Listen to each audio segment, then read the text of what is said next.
धन्यवाद शर्मा जी। धन्यवाद श्रोताओं, अब हमारे साथ फिर जुड़ गए हैं। आज रविवार का शुभ बेला में, भाद्रपद महीना है, भगवान कृष्ण का जन्म की महीना है और इसके साथ में शुक्ल पक्ष शुरुआत हो गई। शुक्ल पक्ष का 5वां दिन है आज, 5वां तिथि। इसको आज का दिन बड़ी महान इस रूप से माना जाता है कि इसको कहा जाता है कि ऋषि पंचमी, यानी एक दिन वर्ष में हम लोग अपने ऋषि मुनियों के लिए सौंपे हैं, तो आज के दिन है।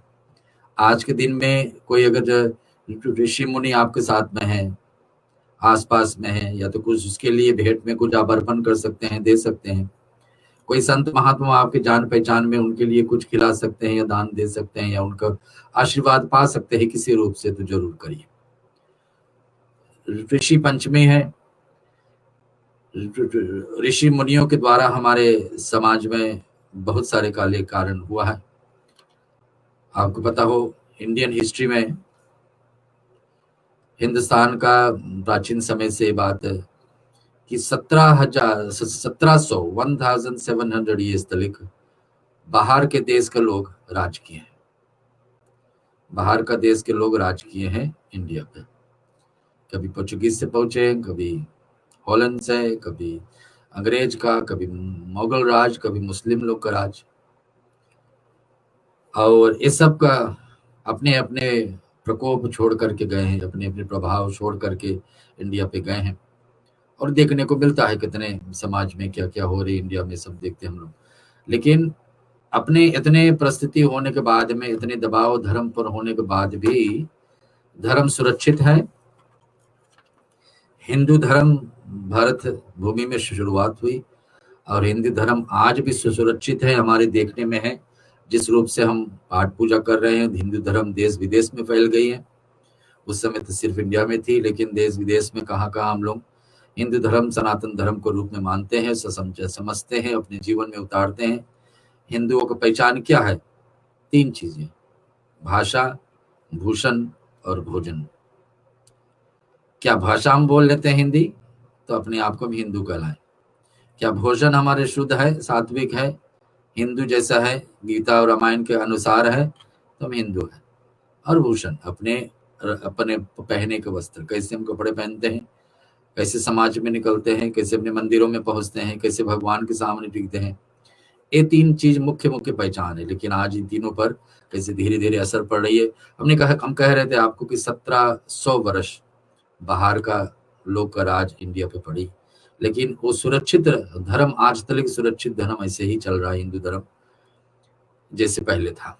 ये सब का कारण क्या है कि हमारे ऋषि मुनि, जो सप्त ऋषि है, जो सप्त ऋषि अमर हैं, और ऋषि आज भी माना जाता है कि हिमालय आदि पर्वत में है, और वो वहां पर रह करके हमारे हिंदू धर्म की रक्षा के लिए जप तप कर रहे हैं।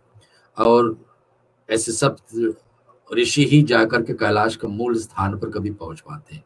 हमारे और आपके जैसे कभी कैलाश पहुंच गए ना, तो कैलाश का जो 52 किलोमीटर का परिक्रमा है, सर्कमफ्रेंस है, उसी को ही हम कर पाएंगे। मुख्य जगह पर जहां पर सचमुच में भगवान का निवास होता है, वहां कभी नहीं पहुंच पाए। कौन पहुंच पाएंगे? ये 7 ऋषि लोग। तो वही सप्त ऋषि के हिसाब से, और जो भी ऋषि मुनि हमारे जीवन में हम कभी देख पाए, तो जैसे कुंभ मेला लगती है, उस समय ऋषि मुनि अपने पर्वतों को छोड़कर, अपने आसनों को छोड़ करके आते हैं उस मेला में।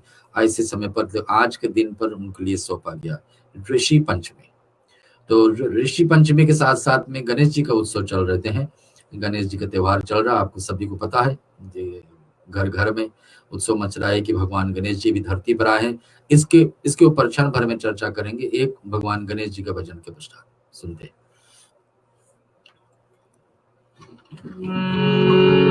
वक्रतुंड महाकाय सूर्यकोटि समप्रभा निर्विघ्नं कुरु मे देवा सर्वकार्येषु सर्वदा।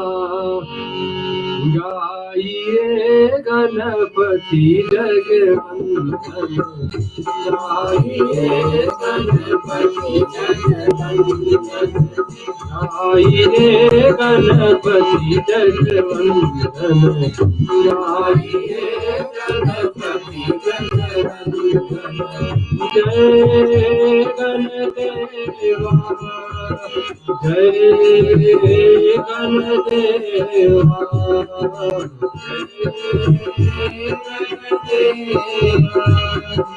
जय गणदेवा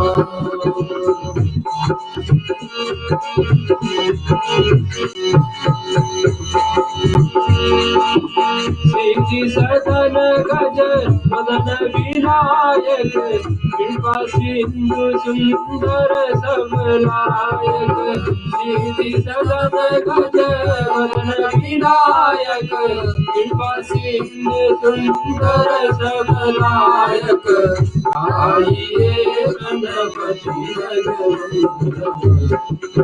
आइए गणपति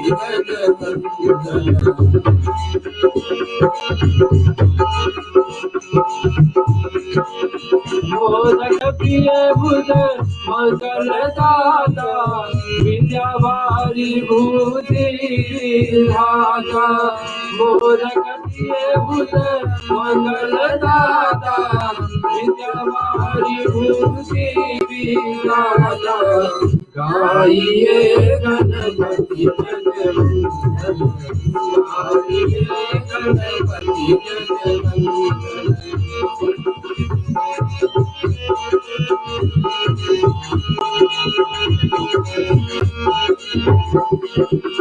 मांगत तुलसीदास कर जोरे बसहि राम सिया मानस मोरे मांगत तुलसीदास कर जोरे सिया मानस मोरे गाइए गणपति जगवंदन गाइए गणपति जगवंदन जय गणदेवा जय गणदेवा जय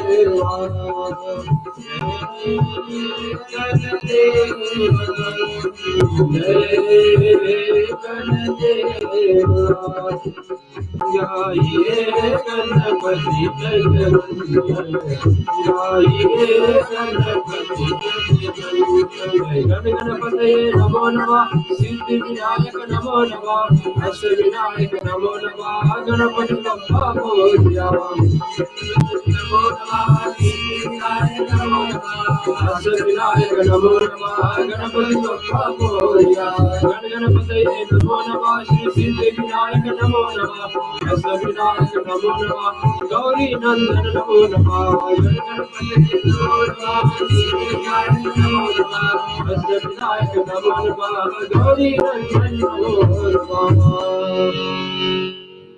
भगवान गणपति का उत्सव के समय और हम लोग सुन रहे हैं गरुड़ पुराण और साक्षात में गणेश भगवान की कथा के थोड़ा सा, और ऐसे उत्सव के समय गणेश भगवान पर चर्चा न किया जाए ये तो उचित नहीं रहेगा। है तो हमारे विषय आज का गरुड़ पुराण 14 हफ्ता निकल गई हमारे बीच से और 14 हफ्ते में प्रवेश करें। 16 हफ्ता का संकल्प लिए थे कि इसका आपको बीच में पहुंचाएंगे और ठीक ऐसे ही जोड़ करके कि श्राद्ध पितृपक्ष आ जाएगी उस समय तक गरुड़ पुराण आपको उपदेश देते रहेंगे और ऐसे ही अवसर प्राप्त हो रहा है कि आने वाले 2 सप्ताह में इसका संपूर्ण है। श्रोताओं, आज हम लोग एकत्रित हुए भगवान गणेश जी का उत्सव कल से शुरुआत हुई। कल आपको पता है गणेश चतुर्थी थी। वैसे तो महीने में हर महीने 2 बार गणेश चतुर्थी आती है, लेकिन इस महीने का भाद्रपद महीने में जिसमें भगवान कृष्ण पक्ष में भगवान श्री कृष्ण का जन्म है और अभी हाल में शुक्रवार को भगवान वरा अवतार था। आज ऋषि पंचमी है और कल गणेश जी का आगमन हुआ है। ऐसे वाराणसी में लोग का विश्वास है कि भगवान गणेश जी धरती पर आते हैं 11 दिन के लिए। आपको याद हो कि लगभग अभी 18 से 20 साल पहले की बात है कि गणेश भगवान हर एक मूर्ति जो लोग के पास थी, जहाँ जहाँ इंग्लैंड में, अमेरिका में, यहाँ ऑस्ट्रेलिया, फिजी, न्यूजीलैंड में, इंडिया में भी गणेश जी चम्मच से दूध पिलाते थे। वो मूर्ति पूरे चम्मच वाली दूध पूरे सोख लेती थी। इसी समय था कि भगवान गणेश जी धरती पर आए थे। तो ऐसा माना जाता है वाराणसी में कि भगवान गणेश जी 11 दिन के लिए आते हैं, पूरे वाराणसी का परिक्रमा करते हैं। गणेश वाराणसी कहाँ है? काशी विश्वनाथ मंदिर है, भगवान शिव का सबसे प्रिय जगह धरती पर। और वहां पर भगवान जिस स्थान पर भगवान कहते हैं कि हर एक कंकड़ पत्थर, हर एक कंकड़ जो है, कंकड़ भी शंकर के समान है, इतने महान। कोई भी काशी में शरीर छोड़ता है तो भगवान शिव स्वयं जाकर उनके कान में राम नाम बोलते हैं। तो इतनी महान जगह है। उस जगह पर हर एक इस वर्ष हमेशा की तरह इस समय भी भगवान गणेश जी आकर परिक्रमा करेंगे। 11वां दिन पर कब पड़ी है? 1 तारीख सितंबर। उस दिन भगवान गणेश जी जाकर के वही वहां पर बहती हुई महान पतित पावनी गंगा में जाकर समा जाते हैं। ऐसे वहां के लोग को विश्वास है और ये परंपरा वहां भी नहीं, वाराणसी, उत्तर उत्तर भारत में और साक्षात में महाराष्ट्र आदि जगह पर भी बड़ी प्रमाण है। और देश विदेश में अमेरिका हुई, इंग्लैंड हुई, ऑस्ट्रेलिया, न्यूजीलैंड, फिजी, जगह जगह पर भी इस परंपरा को शुरुआत किया कि 11 दिन को गणेश जी को बैठारे, गणेश जी का कथा श्रवण करे, उनको कुछ अर्पण करे, हजारों नाम बोले, जो भी हो कथा सुनते। यहाँ भी स्टूडियो में हम लोग चुने चुने हफ्ते में 2-4 दिन रखे हैं गणेश जी का विषय, आपको बाद में सूचना दिया जाएगा। हमारे साथ में हमेशा की तरह जुड़ रहे हैं पंडित ललन तिवारी जी, महान हमारे अयोध्या में श्री शनि शंकर मोचन मंदिर का देख रेख करें। पंडित जी जय श्री राम। जय श्री राम जी, जय श्री राम। जय श्री राम पंडित जी, सुनाई दे रहा? जय श्री राम, जय श्री राम, जय श्री राम। जय श्री राम पंडित, बड़ी सुंदर झांकी है आज आपके पीछे में। जी जी, ये सरकार है कनक बिहारी सरकार।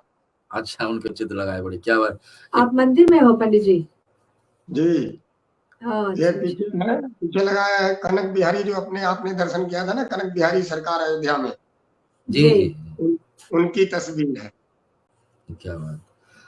पंडित जी, आज हम गणेश चतुर्थी कल शुरुआत हुई, आपके भी अपने मंदिर पर बैठा रहे हैं गणेश जी का 11 दिन का, और 1 सितंबर तक आप भी रखेंगे। अब हमारे विचार में जो था कि गणेश जी आते हैं धरती पर इस समय, वैसे तो गणेश जी सभी प्रकार में विराजमान रहते हैं, लेकिन इस रूप में आते हैं कि हम लोग को आशीर्वाद इस समय लेना जरूरी है। गणेश जी को जब जो त्योहार जब आती है उस समय उसका पूजन में ज्यादा लाभ पड़ती है। रामनवमी आती तो राम का पूजा में ज्यादा लाभ है, ऐसे ही जन्माष्टमी, ऐसे ही नवरात्रि, और अभी जन्म भगवान गणेश जी का उत्सव के नाम से जो त्योहार चल रही है, इसके विषय में आपसे थोड़ा सा ज्ञान ले ले। और ऋषि पंचमी भी आज है, थोड़ी सी चर्चा इसमें भी आपसे श्रवण कर ले। जी जी, आज तो कल से ही गणेश चतुर्थी जो जन्मोत्सव है भगवान श्री गणेश जी का, वो प्रारंभ हुआ है। हम लोग भी यहाँ मंदिरों पर जो उत्सव मनाते हैं 11 दिन का, जो 22 अगस्त से लेकर के और 1 सितंबर तक चलेगा, तो मनाया जा रहा है। तो भगवान गणेश जी जो है समस्त विघ्नों का हरण करने वाले हैं, रिद्धि सिद्धि सुख संपत्ति को प्रदान करने वाले हैं, सारे व्यक्तियों के जीवन में मंगल प्रदान करने वाले हैं। ये उनका समय, जब उत्सव का समय आता है, महोत्सव का समय आता है, तो विशेष महत्व हो जाता है। ऐसे समय में सारे कामों को छोड़ करके निश्चित रूप से उनकी पूजा करनी चाहिए। जिनका महोत्सव चल रहा हो, जिनका समय चल रहा हो, वो अति शीघ्र प्रसन्न होते हैं। तो इस समय चल रहा है। और फिर गणेश जी के बारे में क्या, गणेश जी बुद्धि के प्रदाता है। ये कहा जाता है कि ये महीना जो चल रहा है, भादव का महीना, वास्तव में बड़ा सुंदर है। भादव का महीना सावन के महीने की तरह ही भादव का महीना कहा जाता है। ये भी अपने आप में बड़ा महत्वपूर्ण होता है। भादव के महीने में भगवान श्री कृष्ण अवतरित हुए पहले पक्ष में, जो ज्ञान और कर्म के दाता है। और दूसरे पक्ष में आते आते हरियाली तीज और गणेश चतुर्थी जो कल थी, गणेश जी अवतरित हुए। इसमें गणेश जी का अवतार हुआ, गणेश जी प्रकट हुए, गणेश जी का जन्म हुआ। ऐसे तो गणेश जी बुद्धि के प्रदाता है और भगवान श्री कृष्ण कर्म और ज्ञान के प्रदाता है। तो जब व्यक्ति के जीवन में कर्म, ज्ञान और बुद्धि एक साथ प्राप्त हो जाए, तो निश्चित रूप से उसके जीवन में जो सफलता के जो मार्ग होते हैं वो प्रशस्त होता ही होता है। तो इस महीने का भी बड़ा महत्व है। आगे अभी तृतीया में तो आपने मनाया सभी लोगों ने कि भगवान बाराह का अवतार हुआ। दूसरे चौथे दिन गणेश जी का अवतार हुआ। गणेश जी का जन्मोत्सव मना रहे हैं हम लोग, जो 11 दिनों तक चलेगा।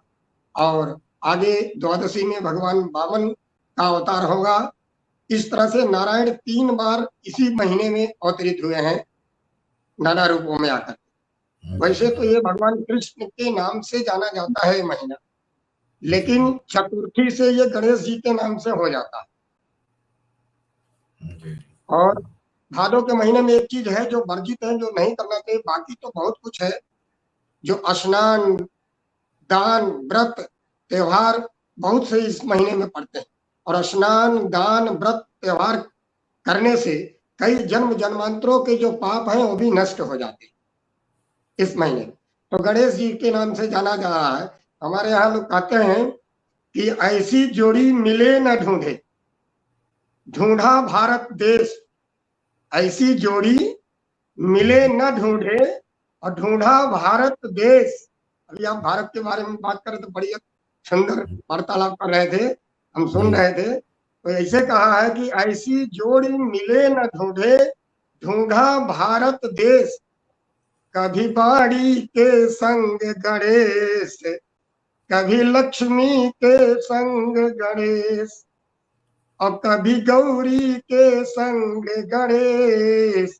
तो ये जो गणेश जी की जो तारतम्यता है, जो व्यवस्था है, इन माताओं के साथ गणेश जी ही ऐसे देवता हैं जो ब्याह में गौरी मैया के साथ पूजे जाते हैं और व्यक्ति के वैवाहिक जीवन को जीवन पर्यंत सुखी रखते हैं।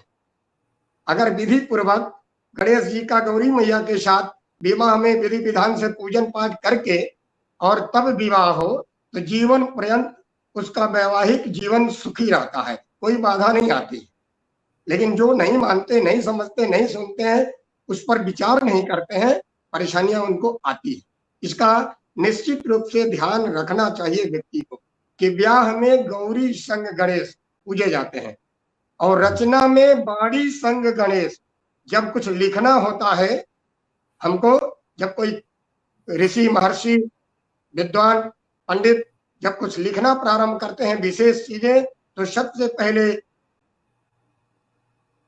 बाणी विनायको, अपने रामायण में पढ़ा है ना, बाणी विनायको, दोनों की प्रार्थना करते हैं। तो बाणी संग गणेश। और दिवाली जब आती है तो दिवाली में पूजे जाते हैं लक्ष्मी संग गणेश। तो दिवाली में हम लोग लक्ष्मी और गणेश जी की पूजा करते हैं, जिससे घर परिवार में सुख, शांति और धन धान्य की वृद्धि होती है। इसलिए निश्चित रूप से गणेश जी का जो महोत्सव चल रहा है, इनकी आराधना, इनकी सेवा अधिक से अधिक समय निकाल करके और करना चाहिए। पास में मंदिर में हो रहा है तो वहां नजदीक पहुंच करके और भगवान गणेश से प्रार्थना करनी चाहिए। उनके सहस्त्र नामों का उच्चारण करें, जो उनको फूल पत्ती जो भी चढ़ाना, अर्पण करना है तो उन सहस्त्र नामों से आप अर्पण कर सकते हैं, उनका नाम ले सकते हैं। इस तरह से करने से व्यक्ति के जीवन में लाभ ही लाभ होता है। जी पंडित जी, आप जी आपने ऋषि पंचमी के बारे में कहा कि ऋषि पंचमी, तो ऋषि पंचमी में सप्त ऋषियों की पूजन आवश्यक होता है और ज्यादातर करना तो सभी को चाहिए, लेकिन महिलाओं को तो निश्चित रूप से करना चाहिए। ये सप्त ऋषि जो हैं, कश्यपो, अत्रि, भरद्वाजो, विश्वामित्रोत्कट, गौतमः, जमदग्निर्वसिष्ठश्च सप्तैते ऋषयः स्मृताः। कश्यप, अत्रि, भरद्वाज, विश्वामित्र, गौतम और जमदग्नि और वशिष्ठ, ये 7 सप्त ऋषि माने गए हैं। इनको अर्घ देना आवश्यक होता है आज के दिन। दहंतु पापम सर्व गृहंत्वर्घ नमो नमः, ऐसे इन मंत्रों को बोल करके अर्घ देना चाहिए। ये जो माताएं महीने में एक बार रजस्वला होती हैं, इस रजस्वला अवस्था में नियम है कि इनको मंदिर नहीं जाना चाहिए, कोई दान पुण्य नहीं करना चाहिए, पूजा पाठ नहीं करना चाहिए, यहाँ तक कि अपने घर के भोजन के बर्तन को भी नहीं छूना चाहिए। अगर वो बर्तन छूती हैं, भोजन छू देती हैं तो भी अशुद्ध माना जाता है। तो गलती से अपने घर में ही जी 3 दिन तो जरूर, पहला 3 दिन तो जरूर जी 3 दिन तक, 3 दिन तक वो अशुद्ध मानी जाती हैं।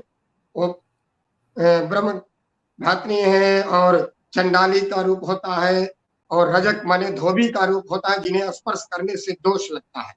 तो इसको बचाना चाहिए। और कभी इन सब नियमों को नहीं पालन कर पाने, मंदिर नहीं गई ठीक है, लेकिन अपने घर के बर्तन को छू लिया, भोजन को छू लिया, तो ये सारे दोष इकट्ठे होते हैं।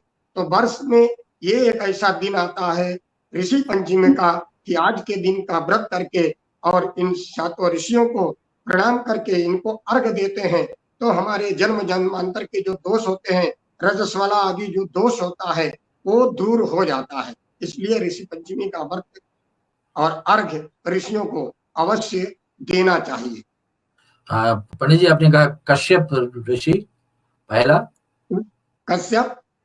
कश्यप और फिर अत्रि मुनि, भरद्वाज जी, माँ अनसुईया के साथ ना मुनि। हाँ जी, और विश्वामित्र राम जी का दूसरा गुरु जी, और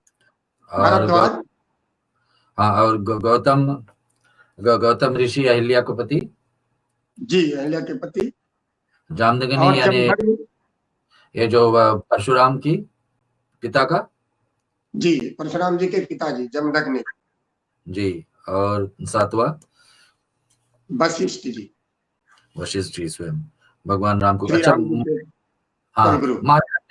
मार्कंडे मुनि को भी मानते हैं या नहीं मान दिया जाता? मार्कंडे भी कहा जाता है कि अमर भगवान शिव का जप करके, ऐसे करके नहीं, वो मार्कंडे जी को इसमें सप्त ऋषियों में तो नहीं आया। सप्त ऋषियों में यही ऋषि आते हैं। 8 ऋषि पहले आए ब्रह्मा जी के मानस पुत्र में, जिसमें से एक नारद जी हो गए अलग देव ऋषि, जी जी, और बाकी ये सातों सप्त ऋषि हैं। इन्हीं को का नाम सप्त ऋषियों में आता है। पर कहीं कहीं ऐसा आ जाता है, देखने को मिल जाता है, जिसमें मार्कंडे जी का कर्ण का भी नाम आता है। पर ये यही है सप्त ऋषि। इनका नाम लेकर के इनको प्रणाम करना चाहिए, अर्घ देना चाहिए, और आज के दिन ऋषि पंचमी का व्रत करने से अनुकूल आता है, सारे दोष दूर होते हैं। जी, हमारे श्रोताओं के लिए एक बार श्लोक में बोल दीजिए, साथ नाम है पंडित जी, सारे श्लोक कम से कम श्रोताओं हमारे श्रवण तो कर ले। आज सप्तऋषि यानी ऋषि पंचमी है। सप्तऋषि जिसके द्वारा हम लोग ऐसा मानते हैं कि हमारे धर्म आज भी सुरक्षित है भारत माता पे, भारत पर, और जहां जहां भी हिंदू धर्म फैली हुई है तो इनके ही कृपा है। सप्तऋषि का तपस्या का फल हम सब लोग ले रहे हैं। तो सब सप्तऋषि कैसे हैं, क्या नाम है उनको, एक श्लोक में आप श्रवण कर लीजिए।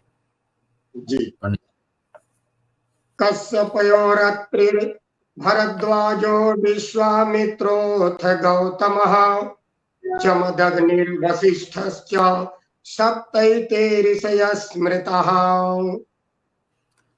जी हाँ, सातों ऋषि हैं कश्यप, अत्रि, भरद्वाज मुनि, विश्वामित्र जी और गौतम ऋषि, जमदग्नि जी और वशिष्ठ जी। इन सातों ऋषियों को आप लोग जहां हैं वहीं से प्रणाम करें, और सप्त ऋषियों की कृपा सभी के ऊपर बनी रहे, यही मंगल कामना है।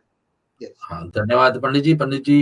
पंडित ललन तिवारी हमारे साथ श्रोताओं जोड़े से हर सप्ताह जुड़ते ही हैं। आज अच्छे अवसर पर गणेश चतुर्थी का, गणेश उत्सव के समय अपने अपने मंदिर पर भी बैठा रहे हैं गणेश जी, और वहां भी पंडित जी जाते जाते उसको दर्शन करा देना।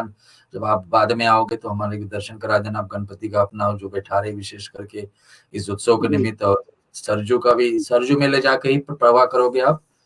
जी जी बिल्कुल। और ये जो, हाँ, तो सप्तऋषि का नामावली हम श्रोताओं को लिख देते हैं यहाँ से। नारद मुनि आपका है अलग से है, और मार्कंडे अलग। ये जो अमर तत्व पाए हैं, जैसे हनुमान जी हैं, विभीषण है, ये तो अलग है नहीं फिर? जी जी, ये अमर है। हाँ, ये अमर तत्व पाने वाले नहीं, अमर निधि इनको कहा जाएगा, क्या कहे जाएंगे इनको पंडित जी? जी, इनको क्या कहा जाए? हनुमान जी हुए, और विभीषण है, अश्वत्थामा बलिर्व्यासो हनुमानस्य विभीषणः। विभीषण भी उसी में ना? हाँ, अश्वत्थामा है और बलि है जी, और व्यास जी है जी, और हनुमान जी हैं। हनुमान जी तो है ही, विभीषण जी हैं और मार्कंडे जी हैं। मार्कंडे इसमें आएंगे ना फिर? वही मैंने सोचा कि कहीं लिंक है इसमें। जी, तो मार्कंडे इसमें आएंगे जो 7 अमर तत्व है। जी जी जी। और हम सुने थे कि जो ये सप्तऋषि है, सप्तऋषि को ही अवसर प्राप्त होती है इनका ही कि कैलाश, मूल कैलाश पर पहुंच पाए, और कोई वहां पर पहुंचने, हम तो अपने परिक्रमा किए हैं लेकिन दूर से परिक्रमा हो पाती कैलाश पर्वत का। ऊपर स्थान पर सचमुच में भगवान शिव का स्थान पर तो ये सप्तऋषि ही पहुंच पाते हैं। जी जी, वहां पर ऋषि पहुंचते हैं, वो इन्हीं लोगों को पहुंचने का अधिकार मिला हुआ कि ये लोग पहुंच जाते हैं वहां। जी जी जी, ठीक है पंडित जी, धन्यवाद। आप गणेश जी का थोड़ा विषय हम लोग को बताएं। गणेश जी को माता रानी के साथ में जोड़ करके, गणेश जी का माँ सरस्वती के साथ में जोड़ करके, और उधर गणेश जी को माँ लक्ष्मी के साथ में जोड़ करके दीपावली के समय ऐसे प्रसंग गणेश जी के विषय में आज आप श्रवण करे हैं गणेश उत्सव के समय पर। कल फिर शाम को बेला में यही स्टूडियो से आपको गणेश कथाओं को श्रवण करने की प्राप्त होगी। श्रोताओ, हम एक गणेश भजन सुनते हैं, फिर मूल जो आज का गरुड़ पुराण का पाठ है उस पे प्रवेश करते हैं।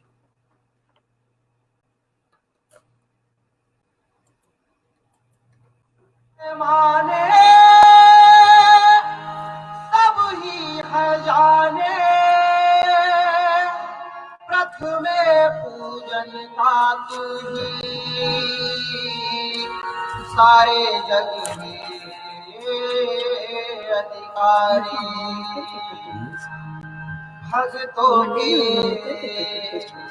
भक्तों के विनती सुन ले, जय जय गणपति गण देवा, मंगल शुभ काज को कर दे, विघ्नों को हरि ले देवा। मोरिया मोरिया गणपति बप्पा मोरिया, मोरिया मोरिया गणपति बप्पा मोरिया, मोरिया मोरिया गणपति बप्पा मोरिया। भक्तों की विनती सुन ले, जय जय गणपति गण देवा, मंगल शुभ काज कर दे, विघ्नों को हरि ले देवा। मोरिया मोरिया गणपति बप्पा मोरिया, मोरिया मोरिया गणपति बप्पा मोरिया।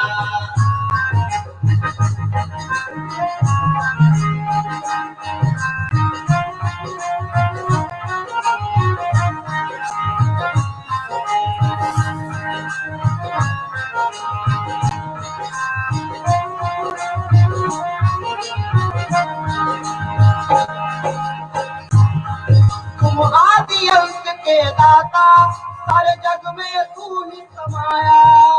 आदि अंत के दाता, सारे जग में तू ही समाया। तुम आदि अंत के दाता, सारे जग में तू ही समाया। आदि अंत के दाता, सारे जग में तू ही समाया। वक्रतुंड हो महाकाया, सुचि सुंदर सुहावन तेरा, गौरी सुत बन के आए, शिव जी के पुत्र कहाए। भक्तों के विनती सुन ले, जय जय गणपति गण देवा, मंगल शुभ काज कर दे, विघ्नों को हरि ले देवा। मोरिया मोरिया गणपति बप्पा मोरिया, मोरिया मोरिया गणपति बप्पा मोरिया।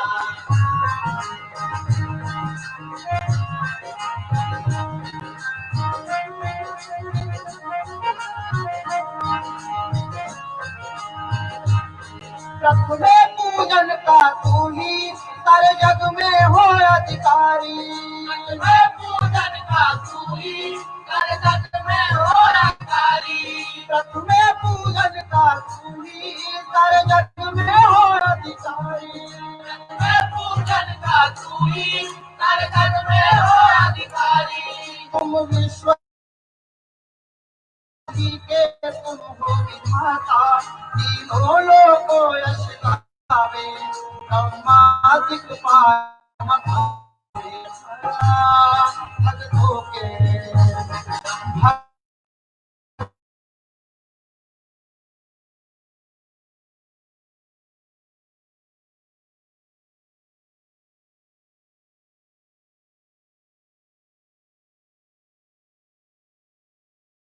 मोरिया मोरिया गणपति बप्पा मोरिया, प्रभु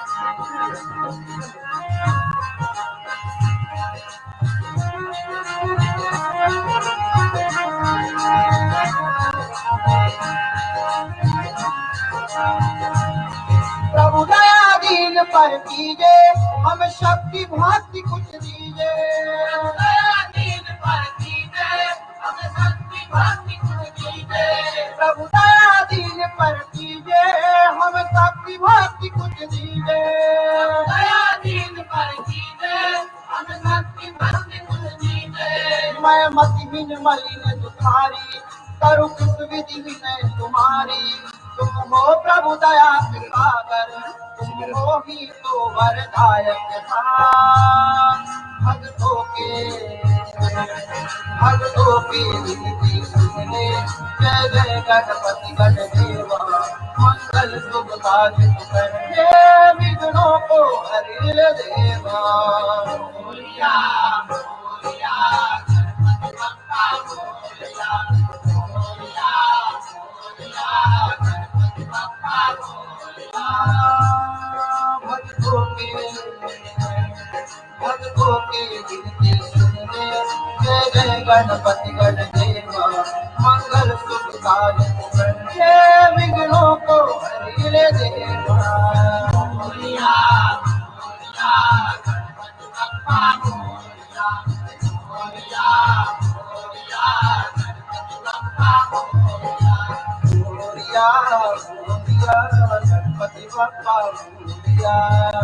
बोलिया बोलिया गणपति बप्पा बोलिया, बोलिया बोलिया गणपति बप्पा बोलिया, बोलिया बोलिया गणपति बप्पा बोलिया, बोलिया बोलिया गणपति बप्पा बोलिया। जी हाँ श्रोताओं, हम 3 विषय को एक साथ में लेकर के आपको आज प्रस्तुत कर रहे हैं रविवार के शुभ बेला में रेडियो सरगम ऑस्ट्रेलिया पर, फेसबुक, यूट्यूब और साक्षात में वर्ल्ड मैक्स पे आप श्रवण कर रहे हैं आज का गरुड़ पुराण और साक्षात में गणेश भगवान के विषय और ऋषि पंचमी। इस भादो महीना में बहुत सारे त्योहार जुड़े हुए। 3 तो भगवान विष्णु का अवतार है। कृष्ण भगवान को आप सुन चुके पिछले शुक्रवार, 2 दिन जो बीत गई। बड़ा अवतार भगवान विष्णु बड़ा अवतार सुअर के रूप में अवतार लिए थे। कारण यह था कि धरती को पुनः फिर स्थापना करना था। हिरण्ययक्ष नाम की एक राक्षस था, उसको वध करके भगवान धरती को जो उठा, हिरण्ययक्ष ने पूरी धरती को उठाकर पानी में डाल दिए थे। और भगवान विष्णु को ऐसा ही रूप धारण करना पड़ा जो जानवर धरती में जाता है, धरती के अंदर जा सकता है। भगवान स्वर को रूप धारण करके पूरे धरती ब्रह्मांड धरती को वापस बैठा रहे थे शुक्रवार को बराह रूप में अवतार। इधर हम लोग सुनेंगे आने वाले समय में, अगले दिनों में वामन अवतार। भगवान विष्णु जो छोटा सा 52 उंगली के ऊंचाई पर, 52 उंगली के ऊंचाई पर ब्राह्मण के रूप में आएंगे, तो राजा बलि के यहाँ आएंगे।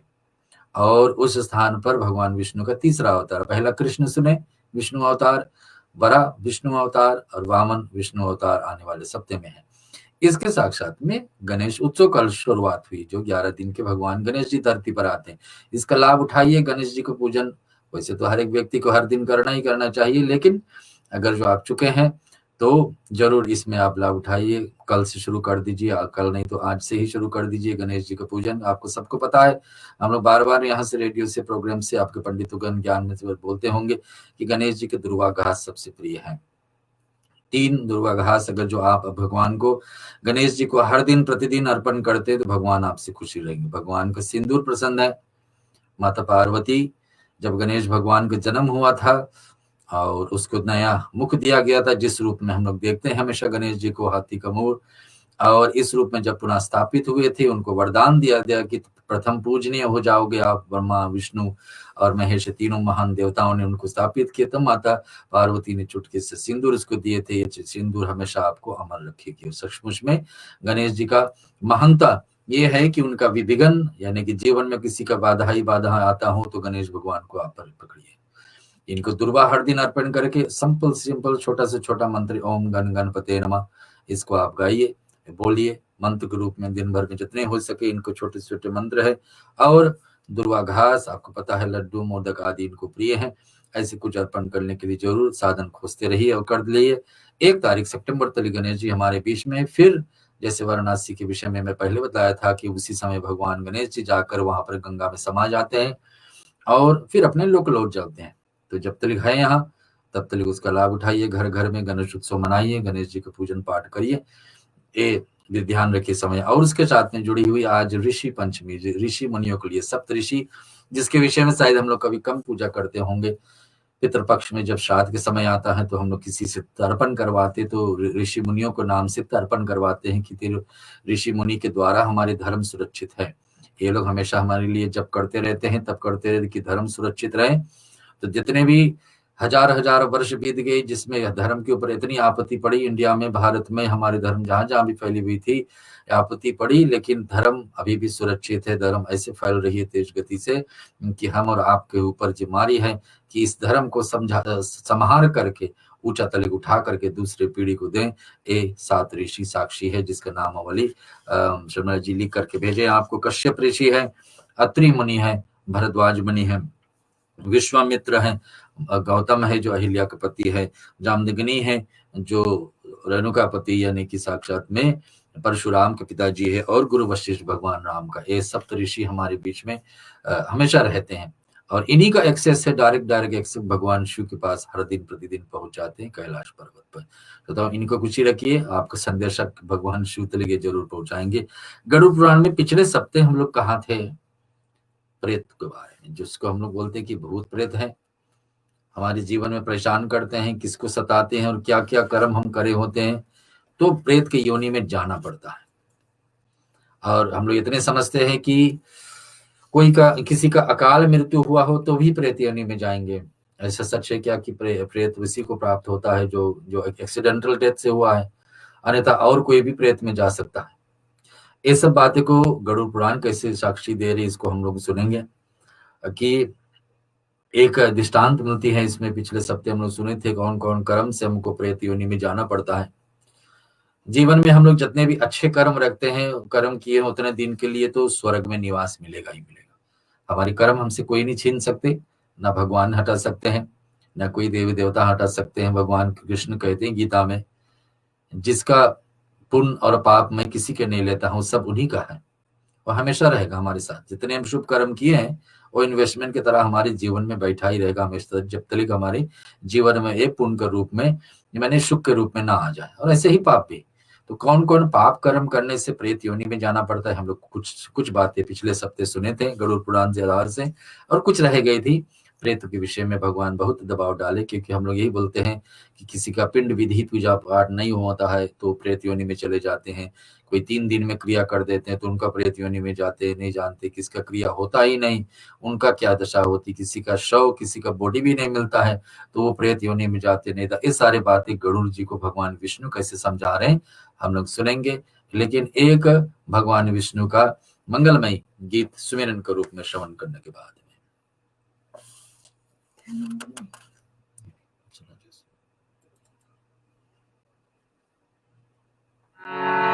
विघ्नेश्वराय वरदराय असुरप्रियाय लंबोदराय सकलाय जगद्दिताय नागाननाय श्रुति अग्निविभूषिताय गौरी सुताय गणनाथ नमो नमस्ते। योन्ता परुष्य मम वाचना प्रसिद्धा संजीवयत् किल शक्तिधरा सदाम्नाम् अन्यसहस्रचरण श्रवणत्वगादीन ब्राह्मणां नमो भगवते पुरुषाय तुभ्यम्। अधरं मधुरं वदनं मधुरं नयनं मधुरं हसितं मधुरं विदिते मधुरं गगनं मधुरं मधुराधिपते रखिलं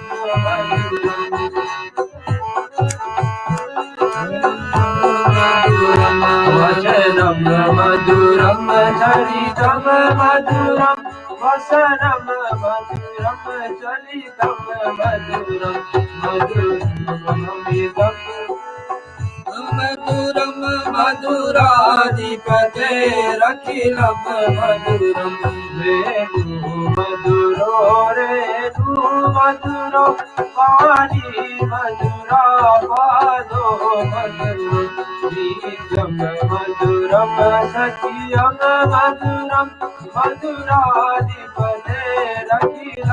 मधुरम् गीतं मधुरं गीतं मधुरं रूपं मधुरं सुखं मधुरं रूपं मधुरं तिलकं मधुरं मधुराधिपतेरखिलं मधुरम् करणं मधुरं तरणं मधुरं हरणं मधुरं स्मरणं मधुरं गीतं मधुरं शमितं मधुरं मधुराधिपतेरखिलं मधुरम् कुञ्जा मधुरा माला मधुरा यमुना मधुरा गीति मधुरा सलिलं मधुरं कमलं मधुरं मधुराधिपतेरखिलं मधुरम् गोपी मधुरा लीला मधुरा युक्तं मधुरं मूर्तं मधुरम् ईशं मधुरं शीशं मधुरं मधुराधिपतेरखिलं मधुरम् गोपा मधुरा गावो मधुरा युष्टर मधुरा श्रीशिर मधुरा दलितं मधुरं फलितं मधुरं मधुराधिपतेरखिलं मधुरं मधुराधिपतेरखिलं मधुरं मधुराधिपतेरखिलं मधुरम्। सदा हम आपके बीच में प्रस्तुत कर रहे हैं आपके बीच में प्रस्तुत कर रहे हैं गरुड़ पुराण भाषा टीका। श्री गरुड़ पुराण जैसे है गीता प्रेस का लिखा हुई और धर्म खंड का विशेष विषय लेकर के आपके बीच में प्रस्तुत कर रहे हैं, क्योंकि यही ही हमारे जीवन में जानने योग है कि यथाविधि कैसे अंतिम क्रिया करना चाहिए। सबसे उत्तम ज्ञान आप अपने संतानों को, बच्चों को दे सकते हैं तो गरुड़ पुराण का ज्ञान, और ये समझाइए कि हमारी विधि कैसे करें। यही विषय से तो हम लोग दूर भागते हैं। मर्गी के बाद जहां आएगा लोग कहेंगे बात बंद करो, मर्गी वाला बात क्यों कर रहे हैं, ऐसा बात नहीं करना चाहिए, सब शुभ शुभ बोलो। लेकिन सबसे बड़ा सच्चाई तो जीवन में यही है, मृत्यु। हम चुने या ना चुने, मांगे या ना मांगे, चाहे या ना चाहे, आएगा ही, आज नहीं तो कल। सभी को हम लोग जानते हैं। शमशान भूमि हम लोग पहुंचते हैं, सोचते हैं दूसरे की क्रिया में पहुंचे, कभी हमारी बारी तो आएगा ही नहीं, लेकिन आएगा और सबके आएगा, अपने समय पर आएगा। लेकिन उसके लिए हम लोग को तैयारी रखना चाहिए। कृष्ण कहते हैं कि जन्म तो हमारे बश के बात में नहीं था, कहाँ हमारे जन्म हुआ, कौन माँ बनी, कौन पिता बनी, कौन परिवार बनेगा, कहाँ होगा, कैसे होगा, हम लोग को बस के बात तो था ही नहीं। अपने पिछले जन्मों के कर्म के हिसाब से हम लोग छोड़ देते हैं कि विधाता जैसे लिखेगा सो होगा। लेकिन मृत्यु को कैसे हम लोग सुधार सकते हैं और उसके लिए तैयारी कैसे करना चाहिए। हमारे परिचय में कुछ लोग ऐसे जो पहचान लेते कि उनका मृत्यु आने वाला है, तो अपने परिवार को बता देते कि हमारे क्रिया जिस दिन हमारे शरीर छोटे हो, कोशिश करके उसी दिन क्रिया कर देना, और उसी दिन क्रिया करके अस्थि जल्दी जल्दी मिल जाए, राखी परवाह कर देना। फिर गीता जी का पाठ करना, गरुड़ पुराण पाठ करना, हर दिन जल अर्पण करना, क्या क्या दान में देना है, क्या क्या, और फिर 13वीं कब करना है, 10 दिन कैसे करना है, ये सब विधि विधान कितने लोग पहले से पता हो जाता है कि कैसे। एक ज्ञान अपने बच्चों को दे देते हैं। ये सबसे उत्तम ज्ञान है कि अपने के लिए ही हम तैयारी कर रहे हैं, और दूसरे को ज्ञान पहले से दे देंगे तो बच्चे कम से कम सावधान रहेंगे, समझ रहेगा कि क्या करना चाहिए।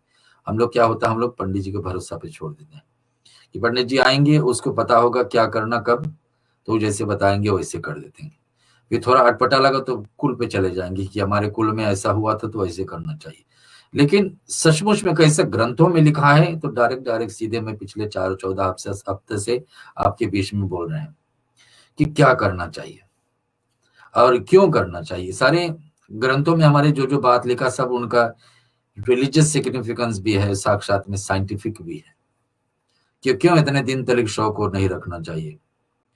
और क्यों जल इतने दिन तक आत्मा हमारे बीच में रहती है, और क्यों आत्मा यहाँ से वहां जाती है, उसके लिए कैसे हम अर्पण करते, ये सारी बातें गरुड़ पुराण में हम लोग सुनते आए। सबसे उत्तम बात यह है कि व्यक्ति शरीर छोड़ने वाला हो उससे पहले उसको तैयारी के लिए क्या करना चाहिए, धरती पर सबसे अच्छा हम लोग मानते हैं क्या कि सबसे अच्छा मृत्यु है जो व्यक्ति सोया सोए ही रह गया, सोया सोया ही रह गया, वो अच्छा मृत्यु है। लेकिन वास्तव में गरुड़ पुराण कहते कि धरती पर लेटे हुए कोई व्यक्ति शरीर छोड़ता है। धरती में आजकल कौन लेटता, बैठना नहीं चाहता, लेटने के बाद तो दूर। लेकिन सचमुच में अगर जो धरती पर हम लेटे हैं, तुलसी के पौधा का परछाई हमारे ऊपर पड़ रही है, तुलसी का पत्ते हम लोग हमेशा सुनते हैं भगवान को अर्पण करना चाहिए डेली, और प्रसाद के रूप में मुख में रख लेना चाहिए। जीते जी तुलसी मुख में रखने की आदत डालो, कुछ खाने से पहले तुलसी के पत्ते मुख में रख लो, वो तो कल्याणी कल्याण पूरे दिन के लिए। गंगा जल भी पीने की आदत डालना चाहिए, भगवान को स्नान करके जल पीना चाहिए, ये गरुड़ पुराण सब बातें बताती। चंदन लगाने की आदत डालना चाहिए हम लोगों को। कुशा खैर किसी के पास है ना है, काले तिल किसी के पास है या ना है, गोबर भी कहीं है कहीं नहीं है, लेकिन गोबर से लिपा हुआ स्थान पर अगर जो हम बैठे हैं, उस स्थान पर हम बैठे बैठे शरीर छोड़ते तो भी भगवान बताते कि भगवान के दूत आएंगे नहीं और यमदूत नहीं आने वाले।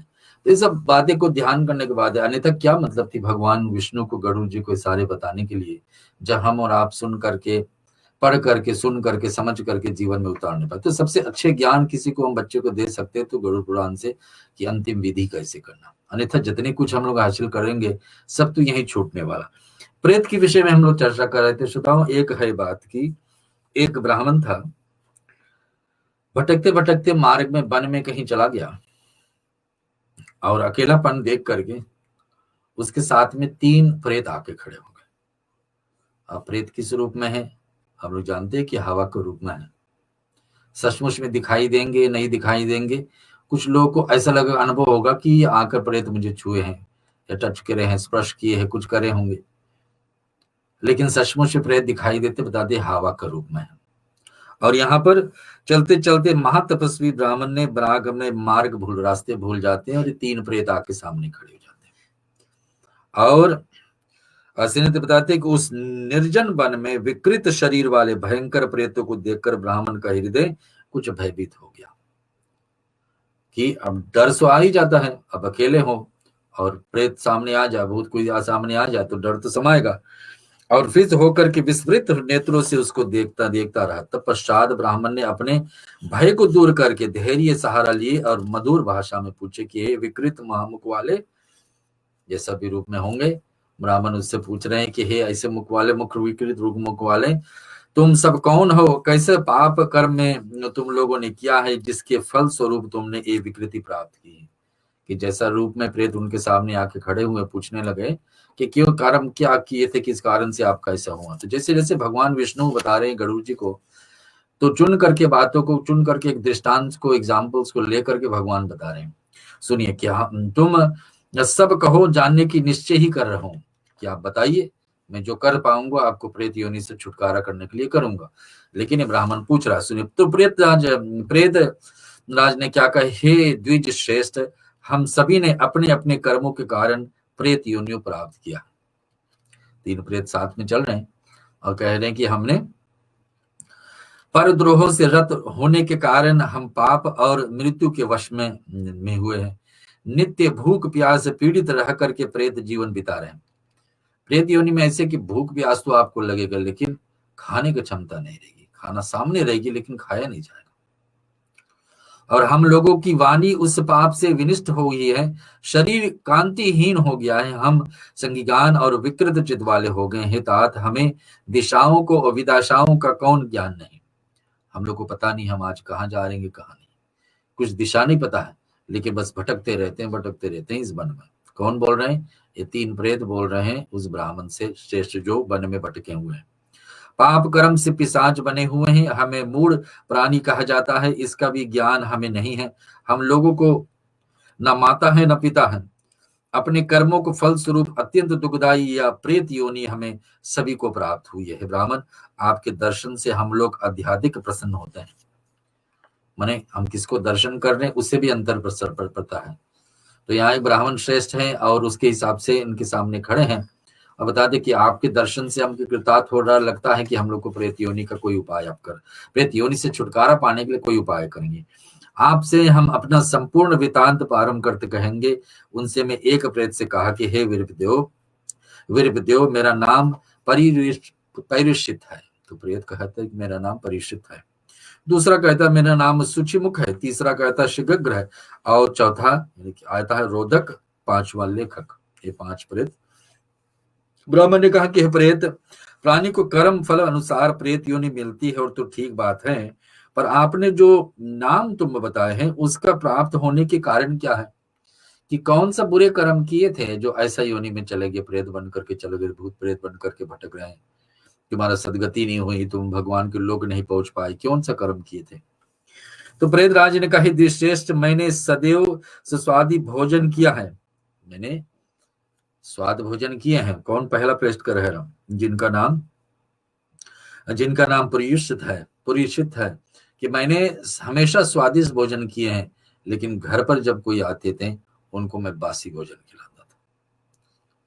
बासी भोजन भगवान कृष्ण गीता में बताएं कि बासी भोजन ना स्वयं खाना चाहिए ना किसी को खिलाना चाहिए। कि खाने बने 3 घंटे के अंदर आप खा ले, सबसे अच्छा गुण उसमें भोजन में मिलती है। 3 घंटे के बनने के पश्चात 3 घंटे के अंदर खा लो, ये साइंटिफिक भी है कि वो सबसे ज्यादा गुण उसमें रहती है। जितने ज्यादा गुण मिलते हैं भोजन से उस समय मिलती है 3 घंटे के अंदर। 3 घंटे के बाद में भोजन का भी परिस्थिति बिगड़ने लगती है। तो बिहारी के सदैव भोजन खाते थे, लेकिन जो आता था घर पर उनको मैं बासी भोजन, और इस कारण से मेरा नाम परिष्ठित हो गया। परिष्ठित के मतलब बासी। भूखे ब्राह्मण के अचानक सुन करके यह शीघ्र ही वहां से हट जाता है, इसलिए वह शीघ्र के नाम से प्रेत हुआ है। और अनादि आकांक्षा से बहुत से है और ब्राह्मणों को पीड़ित किया था, इस कारण से उसका नाम सूचिमुख हुआ है। तो एक कोई और था जो ब्राह्मण का हमेशा दुग्धे में लगना था। कितने लोग आते थे ना कि कुछ नहीं मिला बोलने के लिए तो बस ब्राह्मणों के बारे में चर्चा शुरू कर दो, इसने ऐसे किया तो वैसे किया। हमने बार बार कहा गरुड़ पुराण में, किसी दूसरा व्यक्ति ने पाप किया है, अगर जो उस पाप के विषय में दूसरे से आप चर्चा भी कर रहे हैं ना, तो जो किया है उसको कम दोष लगेगा। जो आप बोल रहे हैं उस पापों का, वो आप उनका आदर्श है तो आप ही ले लेंगे। जो कोई पाप किया है तो किया है, वो उनका कर्म जाने, उनका वो जाने, आपके उसमें शामिल हो रहे हैं। जो आप अगर जो चर्चा करते हैं दूसरे के पाप के विषय में, तो पाप का भागी आप भी बन जाते हैं। यह बता रहे कि ब्राह्मणों को हमने सदैव पीड़ा दिया है, इस कारण से यह सूचिमुख नामक प्रेत बने। इससे पर्यवेक्षक ने ब्राह्मणों को दिए हुए बिना अकेले ही मिष्टान खाए थे, इसलिए इसका नाम रोदक पड़ा है।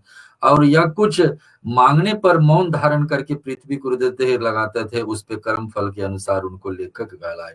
ये ब्राह्मण कर्म भाव से प्रेतत्व इस प्रकार से नाम की प्रति होती है। और ये प्रेत है राज, पृथ्वी पर जो भी जीव जीते हैं वे सब आहार से ही जीवित जीते हैं। यथा स्वरूप तुम लोगों को आहार सुनने की मेरी इच्छा है। प्रेत ने कहा, द्विजराज, यदि आप श्रद्धा हमारे आहार जानने के लिए सावधान रहकर सुनो। तो ब्राह्मण पूछते हैं कि तुम लोग खाते क्या हो? इस योनि में है तो कुछ खाने को तो आपके पास है नहीं, क्षमता है नहीं, कैपेसिटी है नहीं, मुंह है नहीं, तो आप खा पाओगे तो फिर क्या खाओगे? तो प्रेत कहते हैं कि सुनिए, हम सभी का आहार समस्त प्राणियों के लिए नंदनीय है, जिससे सुन करके आप बार बार निंदा करेंगे। प्राणियों शरीर से निकले हुए कफ। तो प्रेत खाते क्या है सुनिए, जो कफ निकलता है, जो हम लोग थूक करके बाहर निकाल देते हैं मैले, वो प्रेत खाते हैं। और प्रेत क्या खाते हैं सुने कि मूत्र, पुरुषादि, मल एवं अन्य प्रकार के उदिष्ट भोजन प्रेतों को खाते हैं। मृत्यु के बाद में किसी का सदगति नहीं हुई, ये तो हम बार बार आपको समझा रहे हैं कि बच्चों को यही सिखाइए कि हमारे संस्कार विधि से हो। संस्कार में, अंतिम संस्कार में कुछ भी कमी कमजोरी ना होना चाहिए। वैसे तो 16 संस्कार है हमारे पास। 16 संस्कार में बच्चे गर्भ में आता है, 4 महीना से संस्कार शुरू हो जाती। ये सब 15 संस्कार में कुछ कमी रही, त्रुटियां रही तो व्यक्ति अच्छा कर्म करेगा, सुधार लिया जाएगा। लेकिन अंतिम क्रिया, अंतिम संस्कार अगर जो कमजोरी होगी तो फिर वो दोबारा तो समय मिलेगा नहीं वो क्रिया करने के लिए। वो तो एक ही है। तो उस समय हर एक प्राणी को कोशिश करना चाहिए हमारे परिवार में जो भी शरीर छोड़े तो विधि से संस्कार करे, कुछ भी उसमें चुके ना। यहाँ बता रहे कि प्रेत योनि में चले गए हैं तो बता दे कि हम लोग खाते क्या है। एक एक प्राणी के मुख से मैले जो निकली है, कफ निकल के फेंकते हैं, मूत्र है, प्रसादी है, मल निकलते हैं, इच्छित भोजन प्रेतों को आहार, वही उनका भोजन। जो घर अपवित्र रहते हैं, जिस घर में हमेशा मैला ही मैला रहता है, वैसा प्रेत लोग उस घर को पसंद करते हैं। तो हम लोग उस दिन सुने थे कि 5 चीजें हैं जो सनातन धर्म को हम बचा करके दूसरे पीढ़ी को देने वाले, इसमें से एक क्या थी? पवित्रता, कि कितना पवित्र हमको बोलना, खाना, रहना चाहिए। तो सनातन धर्म सिखाती कि जो हम खाएं सो पवित्र रहें, जो हम बोले सो पवित्र रहें, और जहां हम रहते हैं पूजा पाठ के हिसाब से घर द्वार में भी पवित्र रखना चाहिए। तो यहाँ प्रेत बताते हम कहाँ रहते हैं, ये ब्राह्मण का प्रश्न है। तो प्रेत बताते हम कहाँ रहते हैं, कहाँ, जहां पर जिस घर पर भिखारी जैसा लोग रहते हैं, बिक्री रहते हैं, जिन घरों में हमेशा अपवित्र जगह रहती है और प्रस्तुतादिक कारण मिलता नहीं बनती है, वहीं पर प्रेत भोजन करते हैं। जिस घर में सत्य, सोच, संयम नहीं होता है, जहां पर लोग सत्य भाग से नहीं चलते हैं, जो बोलते हैं सो करते नहीं, जो करते हैं वो सत्य नहीं है। और बताते क्या कि जो सोच, यानी कि मैले से मैले जगह पर उनका एनवायरमेंट है, स्नान में कमी है। हर एक व्यक्ति को मैं हमेशा कहता हूँ 2 चीजें एक व्यक्ति डेली करके पछताएगा नहीं। कभी हम ज्यादा खाने ना पछताएंगे, कम खा लिए, ज्यादा खा लिए, तीखा खा लिया, मीठा खा लिया, एक है हो, सो गए, दारा दिया, बहुत ज्यादा सो लिए, ये है। किसी से मिलिए, कभी लगेगा ऐसा नहीं मिलना चाहिए, कुछ और करे लगेगा नहीं करना चाहिए। लेकिन 2 काम व्यक्ति हर दिन प्रतिदिन डेली करेगा, पछताएगा नहीं। पहला क्या है? स्नान करके कभी कोई नहीं पछताएगा कि कहाँ स्नान कर लिया, ऐसा नहीं। स्नान करके शुद्धता जो आती है, जो व्यक्ति वही जाने। और दूसरा पूजा पाठ करके भी कोई पछताएगा नहीं, अरे क्या इतना पूजा कर लिया, नहीं करना चाहिए था, ऐसा नहीं होगा। 2 चीजें से कभी व्यक्ति पछताएगा नहीं। तो यहाँ गरुड़ पुराण बता रही, जो व्यक्ति स्नान नहीं करता है, जहां पर अपवित्र मैले से मैले जगह हो, उस जगह में हम लोग को निवास होता है, वहीं पर प्रेत भोजन करते हैं। जिस घर में सत्य, सोच और संयम नहीं होता है, पतित एवं दज्युष के साथ है, उस घर में प्रेत भोजन करते हैं। जो घर भूत आदिक बलि, देव मंत्रचार से, अग्निहोत्र, स्वाध्याय तथा व्रत पालन से हीन है, जहां पर बताते कि देवताओं का मूर्ति नहीं है, देवताओं का फोटो नहीं है, देवताओं का स्थान नहीं दिया गया, वहां तो प्रेत का ओपन टिकट है, कभी भी पहुंच सकते हैं। जहां भगवान है तो वहां अयवान नहीं रहेंगे, भगवान को रहना जरूरी है। तो जब भगवान रहे तो फिर उसको पूजा करना का नियम है। कैच 22 है कि आप भगवान रखें तो उसको पूजा करना, तो पूजा करना तो फिर बात क्या है? भगवान रखे तो प्रेत नहीं आएंगे।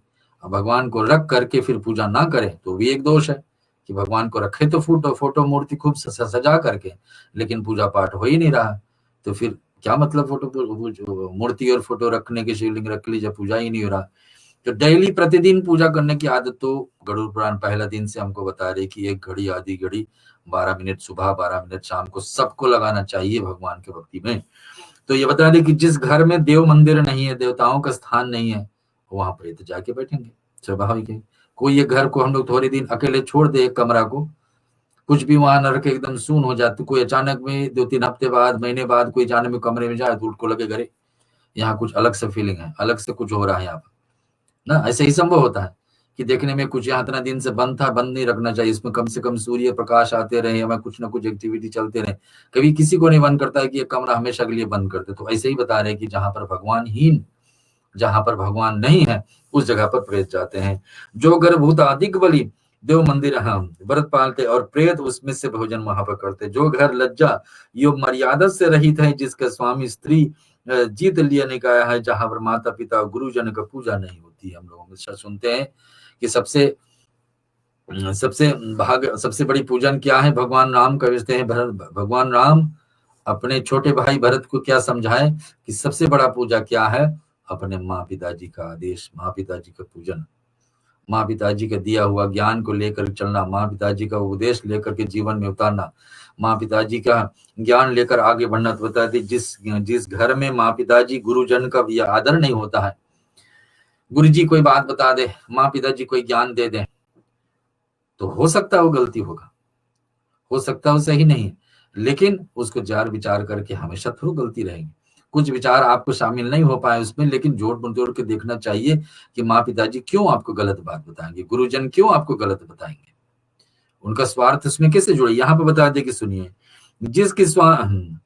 जिस घर में नित्य लोभ, क्रोध, निंद्रा, शोक, भय, मद, आलस्य तथा कलह ये सब दुर्गन विद्वान रहते, वहां प्रेत भोजन करते हैं। क्या कह रहे हैं, ये प्रेत रहने के लिए जगह कहाँ कहाँ पर रहते हैं, सब बातें मैं आपको बता रहा हूँ कि जहां पर दरिद्रता फैली हुई, अपवित्र है, मैले है, भगवान नहीं है, जहां सत्य झूठे को सहारा लिया, और क्या क्या है, जहां पर रहने वाला लोगों को जीवन में लालच बड़ी है, लोभ, लोभ का मतलब है लालच कि ये हो जाए जीवन में प्राप्त करने के लिए।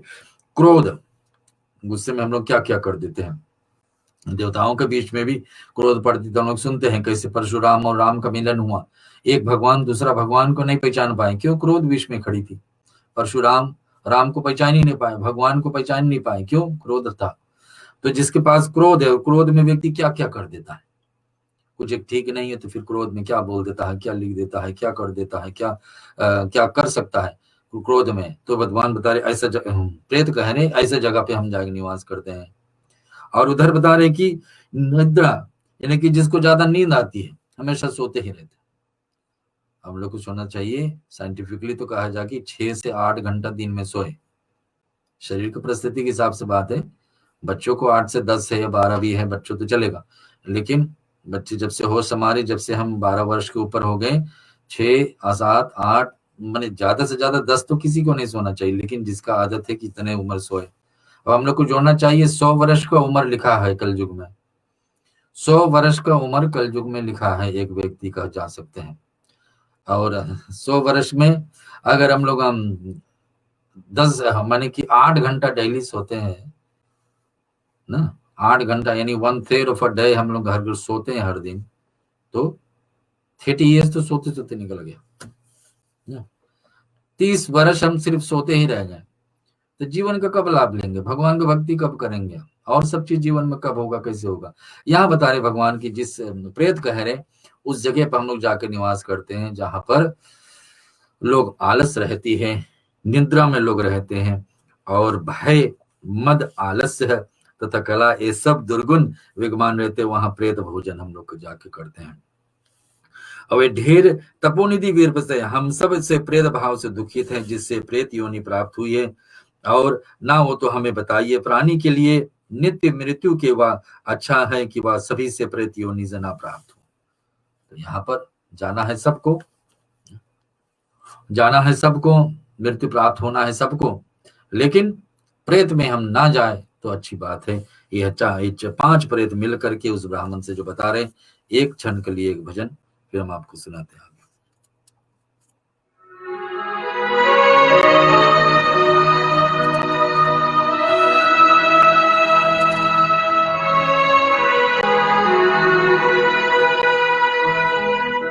ये जग है एक मेला,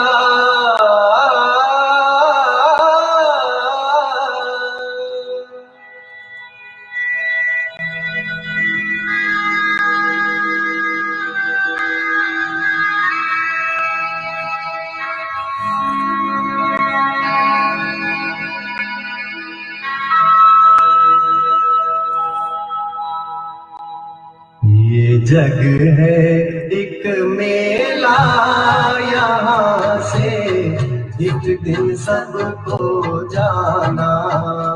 ये जग है एक मेला, यहाँ से एक दिन सबको जाना। ये जग है एक मेला।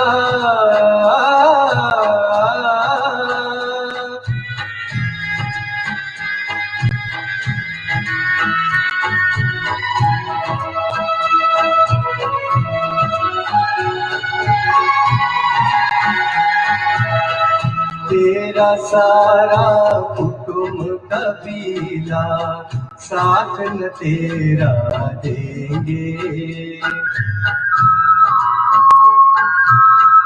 तेरा सारा कुटुंब कबीला साथ न तेरा देंगे।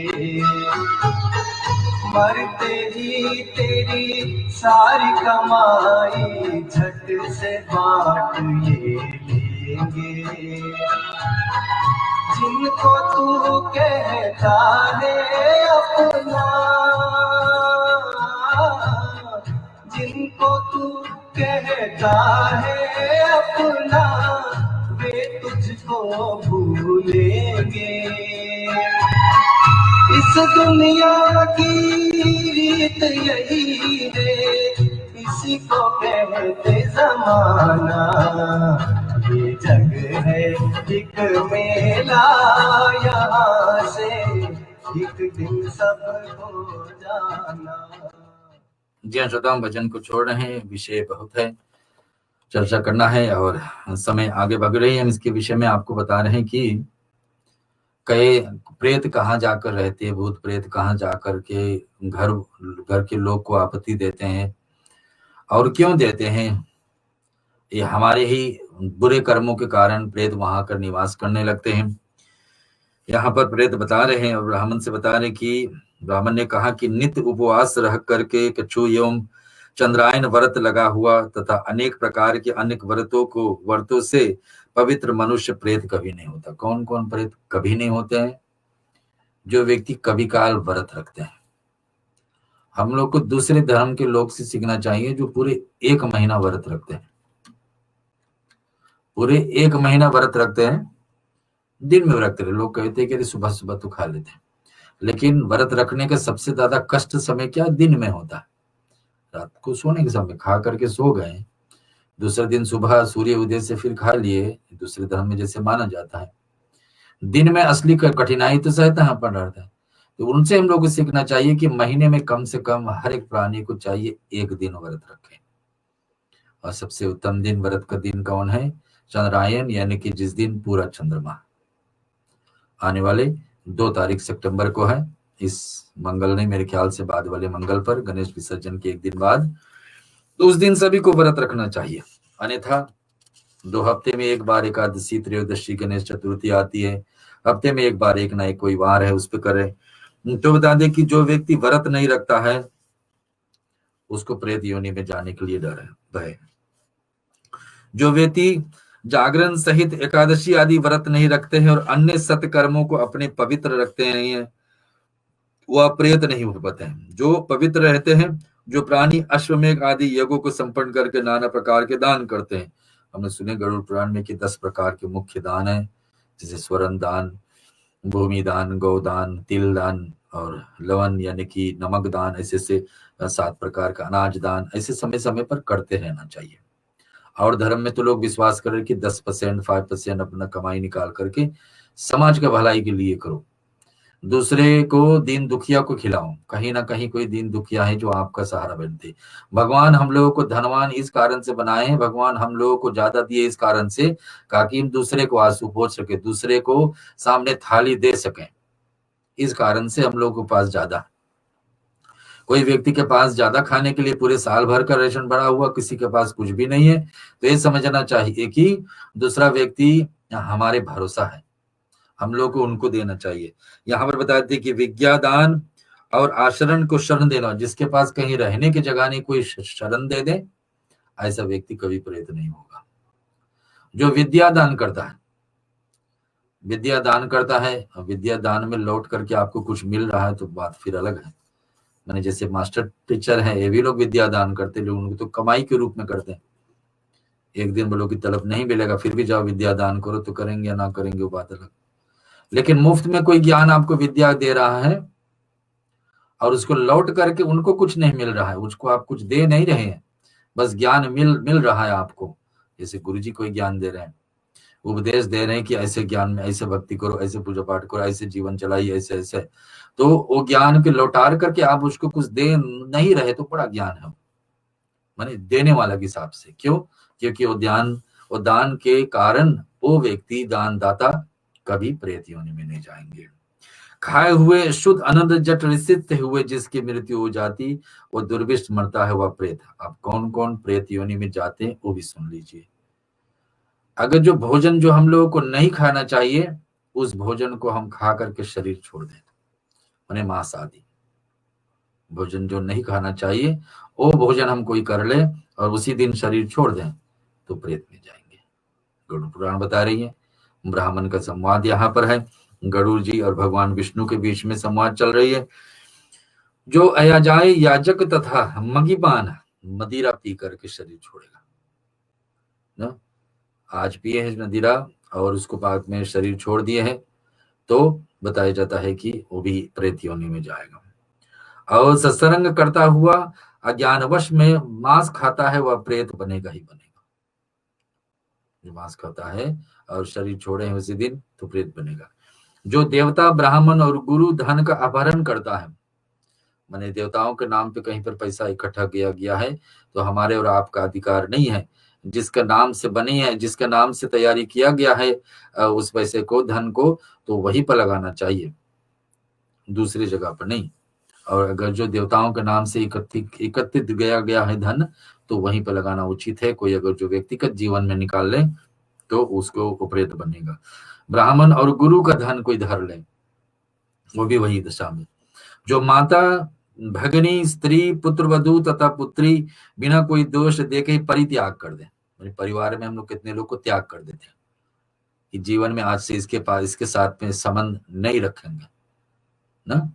किसी से हम लोग अपने परिवार में किसी से हम त्याग कर दे कि आज से इसके साथ में संबंध नहीं। कौन कौन का परित्याग नहीं करना चाहिए और कारण बस भी सुनिए।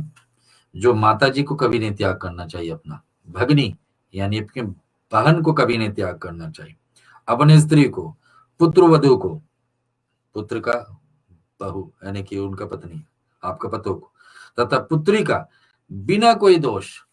यहाँ पे क्वालिफाई भी कर रहे हैं भगवान। एक तरह बता रहे हैं कि इनको त्याग नहीं करना चाहिए, लेकिन अगर जो इनके पास दोष है जिसके कारण से तुम्हारी प्रतिष्ठा पे हानि पड़ी है तो फिर त्याग करने में क्या बात। तो यहाँ बता रहे अगर जो कोई बिना कारण से अपनी माता को, बहन को, स्त्री को, पुत्र वधु को और पुत्री को त्याग करते हैं तो उनको दोष पड़ता है और परित्याग कर देते हैं और उसी में भी वो लोग प्रेत योनि में जाते जो बिना कारण से इनको त्याग करते हैं। जो विश्वास पर रखी हुई पराई धरोहर को अपहरता है। कोई आपके पास कुछ सामान रख के गए, चाहे धन रख के गए, कुछ सामान जैसे भी रख के गए आपका विश्वास में कि आप इसको धरोहर रहोगे और समय आने पर फिर लेंगे, लेकिन अगर सचमुच में आप उसको अपहरण कर लेते, उसको विश्वासघाती होते हैं तो कुछ न कुछ दिन जरूर आपको प्रेत बनना पड़ेगा। और प्रेत योनि में जो प्राणी भातृदोही, ब्रह्महंता, ग्रोहंता, मागभी यानी कि सब बता दी कौन कौन प्राणी, ब्राह्मण का हत्या, गौ का हत्या, स्त्री का हत्या, बालक का हत्या, ये सब पाप तो अनपार्डनेबल है ही, इससे तो हम कभी छुटकारा मिलेगा नहीं। तो ये बताते इन सत्संगी वंश परंपरा त्याग करके सदा झूठ बोलने वाला व्यक्ति को, स्वर्ण की सोने को चोरी करने वाला तथा भूमि को अपहरण, कोई जमीन भी हर लेते हैं। आज तक तुम्हारा जमीन यहाँ था तो बोटा घसका करके आगे कर लिए, अपहरण तो हुआ, जमीन तो आप जितना तुम्हारे भाग नहीं फिर भी ले लिए, तो जाने अनजाने में सोचे किसी को ना पता ले, लेकिन अपहरण तो हो गया, जमीन तो आप हड़प लिए। तो ऐसा व्यक्ति भी जाते हैं प्रेत योनि में, प्रेत होता है। तो विष्णु ने कहा दुष्टन, इसी प्रकार से ब्राह्मण संतक ऐसा कह रहे हैं। आकाश सूत जी बताएं कि आख्यान सुनकर गरुड़ जी पीपल पत्र के समान कांपने लगे। इतने सारे लोग प्रेत योनि में जाते हैं, गरुड़ जी भगवान विष्णु से उपदेश को सुन रहे हैं, कांपने लगे कि ऐसा ऐसा लोग इतने बड़े बड़े पाप होगा और होता है धरती पर। यहाँ पर अध्याय में जो हम प्रवेश कर रहे हैं, प्रेत बाधाएं जन विविध स्वप्न तथा उसका प्रायश्चित विधान, कि अगर जो आपके लगे हैं कि आप ऐसे ऐसे पाप किए हैं तो इसके प्रायश्चित क्या है, कैसे आप इससे अपने आप को रिडीम कर पाएंगे, कैसे निकल पाएंगे जीते जी। गरुड़ जी पूछे कि देवस्स पिशाच योनि में रहने वाले प्रेत क्या क्या करते हैं, वो क्या कहते हैं, उसको आप बताइए। गरुड़ जी ने पूछा भगवान आप बताइए उस बात को कि जो प्रेत और पिशाच जो आप बोलते हैं, प्रेत पिशाच, ये क्या बोलते हैं और क्या करते हैं जब जितने दिन रहते हैं। भगवान ने कहा कि पक्षीराज सुनो, उनका जैसे स्वरूप उनको मैं जो उनकी पहचान है उसको मैं आपको प्रकार से सुना, प्रकार से स्वप्न दिखाए हैं वो सब मैं तुम्हें सुनाता हूँ। भूख प्यास से दुखित वे अपने घर में प्रवेश करते हैं, उसी वायु रूप में देह में प्रविष्ट होकर के अपने वंशजनों को आप जीव दिखाते हैं। वे प्रेत अपने पुत्र, अपने स्त्री तथा अपने बंधु जाता हुआ वो अवश्य हाथी, बैल अथवा मनुष्य या विकृत रूप में धारण करके वो स्वप्न में दिखाई देंगे। तो बता दें क्या जो प्रेत का है, फिर क्या प्रेत जब बन जाएंगे कोई, और घर पर जिस परिवार में वो जुड़े थे, जिस परिवार में पहले जीवित थे, वही परिवार में फिर भी जाएंगे वो। और किसके किसको परेशान कर सकता, अपने बंधुओं को, परिवार जनों को परेशान कर सकता अगर वो उल्टे कर्म पे है। अन्यथा वो जानवर के रूप में होकर के सपने में आएंगे। जो व्यक्ति सोकर उठने पर अपने शैया पर विपरीत स्थिति देखता है, वह अवस्थित प्रेत योनि के कारण हुई है। कभी काल हम उठ करके देखते हैं, बुरे सपने देख करके उठकर बैठ जाते हैं, तो समझना कहीं ना कहीं प्रेत हमारे जीवन में परेशान कर रहे हैं।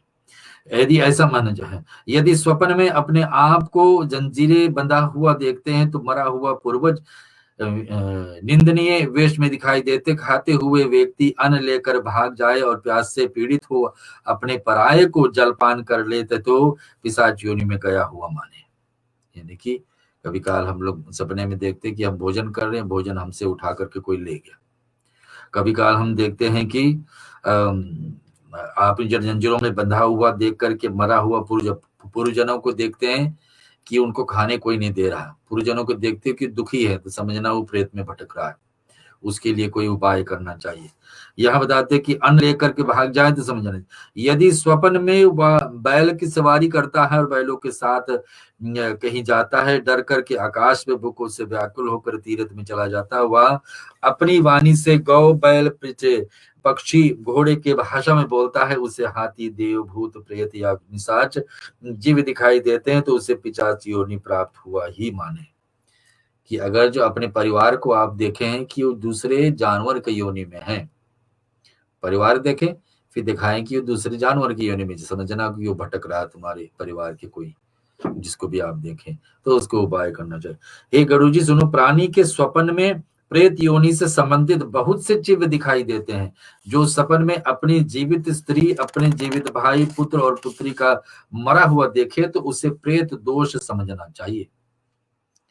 जो सपने में अपने आप को आप समझ, अपने आप का सपने आप जब सोए और देखे कि अपने ही पत्नी, अपने ही भाई, अपने ही पुत्र या तो बेटा या बेटी मरा हुआ है, शरीर छोड़ दिए सपने में, तो समझना कि क्या है कि तुम्हारे ऊपर प्रेत दोष है, पितृ दोष है। तुम्हारे पितृ, जो व्यक्ति सपना देखा है, उसको लगता है कि उसके ऊपर पितरों का श्राप है, ऐसा बताने। और प्रेत दोष से व्यक्ति स्वप्न में भूख प्यास से व्यतीत होकर दूसरे को याचना करता है, वह तीर्थ में जाकर पिंडदान करता है। यदि स्वप्न में घर से निकलते हुए पुत्र, पिता, भ्राता, पति तथा पशु दिखाई दे, तो ऐसा प्रेत दोष दिखाई देता है। यदि आप देख रहे हैं कि घर से आप निकल करके जा रहे हैं, माने हमेशा के लिए जा रहे हैं, सामान लिए दिए, अपने जा रहे हैं, स्वयं सपने में ही अपने ही जा रहे हैं, अथवा पुत्र तुम्हारे जा रहे हैं हमेशा के लिए, पिता हमेशा के लिए जा रहे हैं, भाई हमेशा के लिए जा रहे, पति जा रहे, पशु जो भी घर से हमेशा उठा के लिए जा रहे हैं, तो समझना कि प्रेत तुमसे रूठे हैं। तुम्हारे पितृ जो चले गए और जो रूठे हैं, भटक रहे हैं, उनके लिए कोई उपाय करना चाहिए। हे गुरु जी, हे गुरु जी, स्वप्न में ऐसे जीव दिखाई देने पर प्रायश्चित करने पर विधान बताया गया कि ऐसे सपना में दिखाने लगे और आप समझ जाए आपके पर पितृ दोष है, पितरों का श्राप है, तुम्हारे पितृ में से कोई गया जो भटक रहा है, तो क्या उपाय करना चाहिए सुनिए। घर में आए हैं, घर या तीर्थ में स्नान करके मनुष्य बैल के वृक्ष के जल तर्पण करके तथा वेद परांतंग ब्राह्मण की सम्यक पूजा करके उन्हें काले धन के दान करे, धान के दान करे, तदंतर यथाशक्ति हवन करके गरुड़ महापुराण का पाठ करे। ऐसा व्यक्ति के लिए उपाय क्या है? अगर जो भूत प्रेत आपको परेशान कर रहे हैं, सपने में ऐसे ऐसे दिखाया गया और समझ कि आपका पितृ दोष है, पितरों का श्राप है, तो क्या उपाय क्या है? बेल पत्र का पीठू जिसमें भगवान शिव का निवास होता है, उसमें जल दें, उसमें पितरों को जल दें, और जल देकर क्या करे, जल बेल पत्र के बीच में जल तर्पण करे, वेद परातंग ब्राह्मणी के सम्यक पूजा करके और गरुड़ पुराण का पाठ करे, जो अभी मैं आपको सुना रहा हूं। और मनुष्य श्रद्धा पूर्वक प्रेत जीव बताने वाले अध्याय का पाठ करे अथवा सुनता, वह प्रेत दोष स्वत नष्ट है। जो अभी मैंने पाठ सुनाए, ये तो अच्छी बात हुई, जो पाठ अभी मैं आपको सुनाया, जो आप श्रोताओं सुने, जितने श्रोताओं सुने, ये बता रहे कि जो लोग इस पाठ को सुनते भी हैं वो कभी प्रेत में नहीं जाएंगे। लो भला, ये आपका आज का पुण्य यही हो गया आपका कि आप जो पाठ सुने हैं, भली भांति सुने होंगे श्रोताओं, दोबारा सुनोगे रिवाइंड करके, बात दूसरा है, लेकिन अभी जो लाइव सुने हैं उनको तो गारंटी दे रहे हैं भगवान विष्णु गरुड़ जी से कि जो ये पाठ को सुनते हैं अथवा सुनाते हैं, वे प्रेत दोष में सभी का विनाश, प्रेत दोष भी होगा उसको तो समाप्त हो ही जाएगा। अल्प मृत्यु के कारण हम लोग अब अल्प मृत्यु के बारे में सुनेंगे कि अकाल मृत्यु क्यों हो जाती है, अचानक में मृत्यु कैसे हो जाती है, सांप का काटने से, जानवर को काटने से, पानी में डूबने, फांसी लगाने से, पाराकोट पीने से, क्या क्या कारण क्यों हो जाते हैं, भजन के बाद।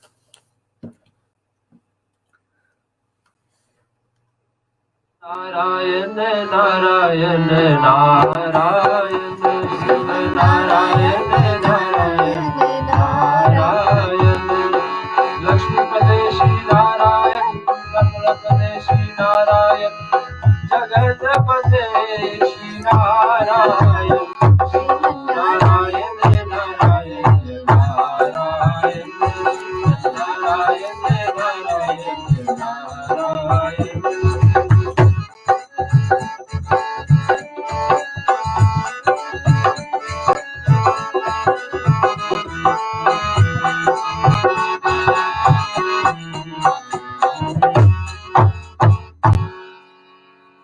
भगवान लक्ष्मी नारायण अपने सवारी गरुड़ जी के एक एक प्रश्न पर उत्तर दे रहे हैं, और जैसे ही उनका प्रश्न है और वैसे ही के हिसाब से उत्तर दे रहे हैं भगवान। और यही प्रश्न और उत्तर के बीच में जैसे भगवान विष्णु कृष्ण रूप में अर्जुन के दिए थे प्रश्न और उत्तर में बीच में बन गई थी भागवत गीता, वैसे ही ये प्रश्न और उत्तर के बीच में बन गई गरुड़ पुराण।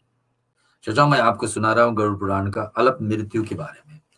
अचानक मृत्यु क्यों हमारे बीच में आ जाती है? हम लोग सोचते हैं किसी से आशीर्वाद ले लेना, कोई व्यक्ति आपको आशीर्वाद दे, समझना कि बड़ी अच्छे भाग है आपका। मैंने हमेशा कहा किसी का श्राप आपके जीवन में ना आए।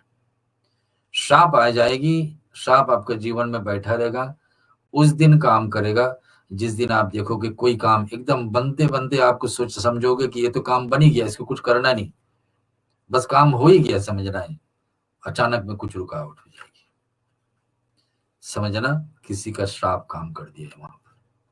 और कहीं भी कोई काम आसाराम नहीं रखेंगे कि ये होगा, ये कहाँ होगा, ऐसे तो होने वाला नहीं, ये हमारे तो भाग में हो ही नहीं, ऐसा हो ही नहीं सकता।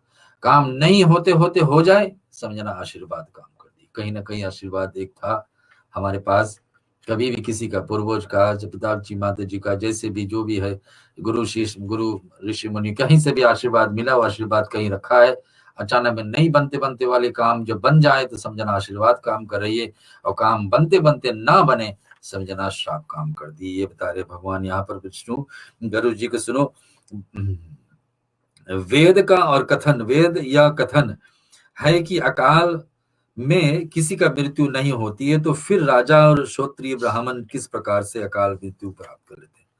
ब्राह्मण की पहले का असत्य दिखाई देता। भगवान वेदों में कहा गया है कि मनुष्य में कलयुग में लोग 100 वर्ष जीना चाहिए। शुरू में सतयुग होया करते थे, सतयुग में लोग 100,000 ईयर्स जीते थे, फिर 10% घटा। रामावतारी में त्रेता युग उसको कहा जाता है, उसमें लोग 10,000 वर्ष जीते हैं, फिर घटा 10%। कृष्ण अवतारी में द्वापर युग कहते हैं, उसमें 1000 वर्ष लोग जीते थे, विश्वधामा आदि। और फिर अभी कलयुग में फिर 10% घटने के बाद में ऐसे ऐसे व्यक्ति को भक्ति, पूजा, आराधना, सत्कर्म घटते घटते आ रहा है, और वैसे वैसे ही हमारे जीवन की वायु। तो यहाँ बता रहे कि 100 वर्ष की वायु तो मिला है इस कलयुग में, लेकिन भारतवर्ष में ब्राह्मण, क्षत्रिय और ऐश्य वैश्य वाली दिज्जों से शूद्र म्लेच्छ रहते हैं। किस कारण से? कली काल में शतायु नहीं देखने पाते। शतायु, शत के मतलब 100, वायु के मतलब उम्र, तो क्यों नहीं देख पाते हैं 100 वर्ष उम्र? तो बालक, धनवान, निर्धन, सुकुमार, मूर्ख, ब्राह्मण, अन्य वर्ण वाले, तपस्वी, योगी, महाज्ञानी, सर्वज्ञातम, लक्ष्मीवान, धर्मात्मा, आदित्य, पराक्रमी, जो कोई भी हो, वो बसुलाधार से अवश्य मृत्यु प्राप्त करते हैं। इनके गर्भ में आने के साथ ही इनका पीछे मृत्यु लग जाती। इसका कारण क्या है? यहाँ भगवान बताते कि कोई भी जात में व्यक्ति जन्मा हो और जितने भी पुण्य कर्म करके आया हो पहले जन्म से, लेकिन पहले जन्म से जितने भी पूर्व कर्म करके आए हैं उस सब का मृत्यु तो निश्चित है। कारण क्या महाज्ञानी गरुड़ जी, तुम्हें साधुवाद है कि तुम मेरे प्रिय भक्त हो, अत प्राणी को मृत्यु से संबंधित गोपनीय बात सुनो की सुनिए। हे पक्षीराज कश्यप पुत्र महातेजस्वी गरुड़ जी, विधाता द्वारा निश्चित की गई हुई मृत्यु प्राणी के पास आती है, शीघ्र ही उसे लेकर के यहाँ से चली जाती है। मृत्यु जैसे हमने पहले जी ने सुना है कि बात क्या है कि जब हमारे जन्म के साथ में मृत्यु लिखा जाता है कि समय पर इस समय पे आएगी।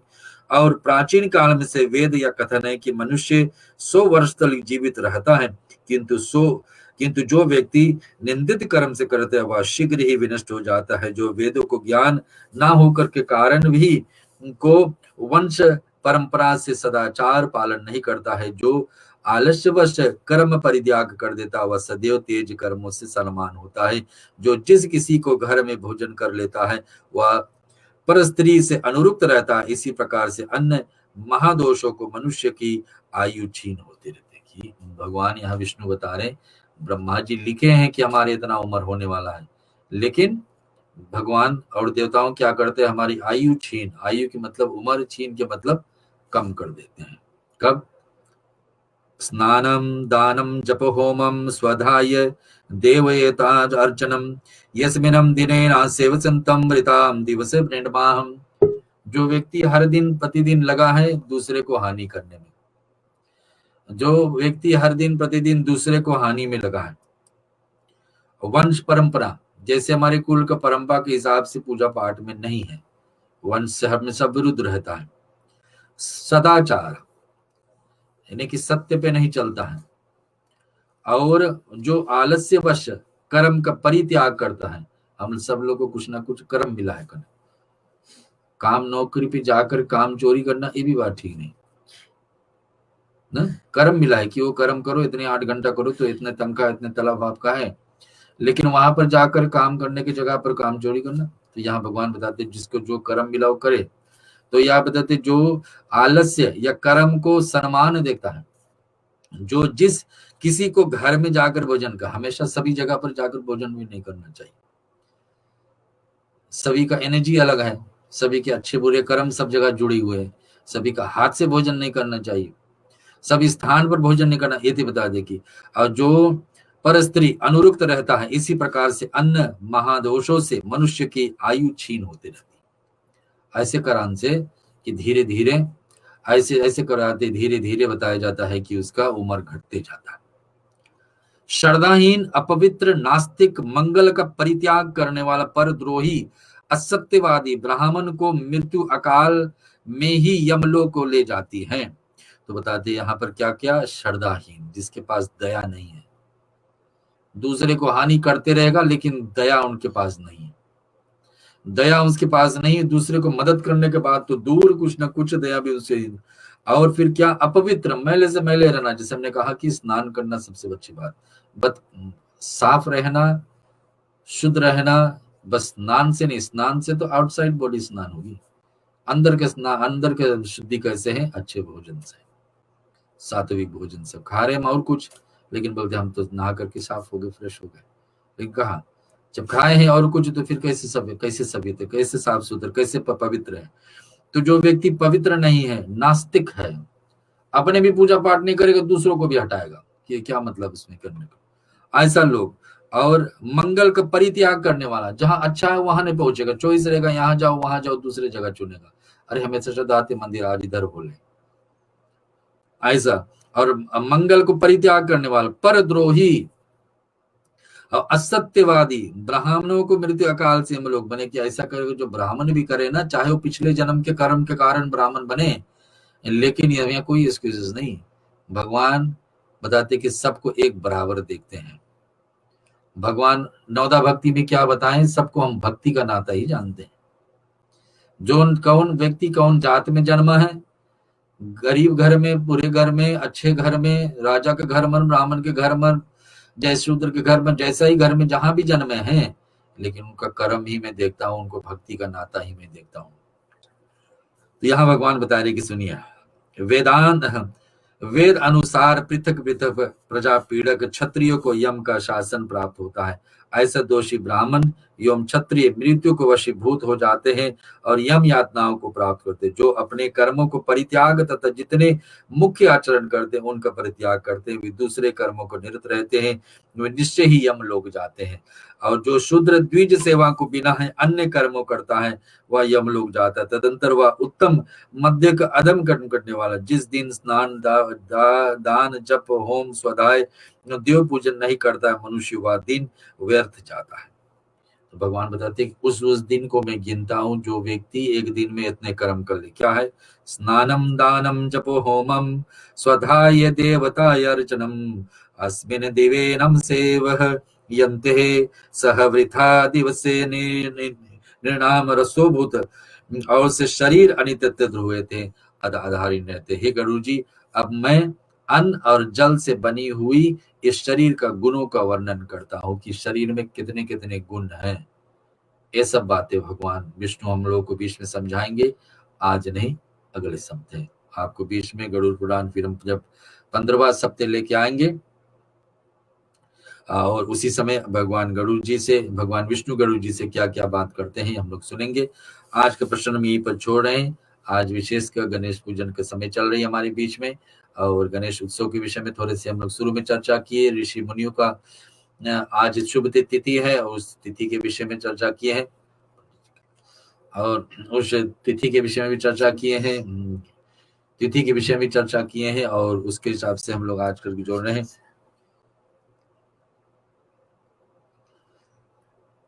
किसी का प्रश्न आया कि अगर पत्नी पूजन करें और पति ना करें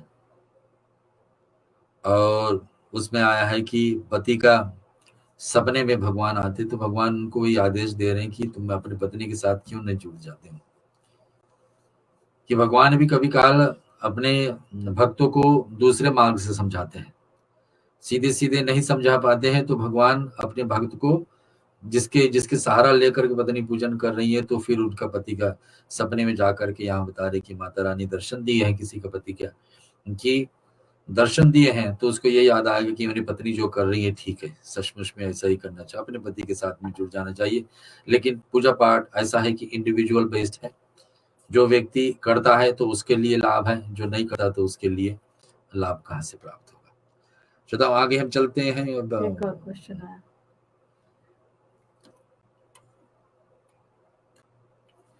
किसी का प्रश्न आया है कि आज का प्रश्न जब आप टाइप कर रहे हैं तो उस समय आपका ध्यान यहाँ नहीं था, यही मैं कह सकता हूँ आपका।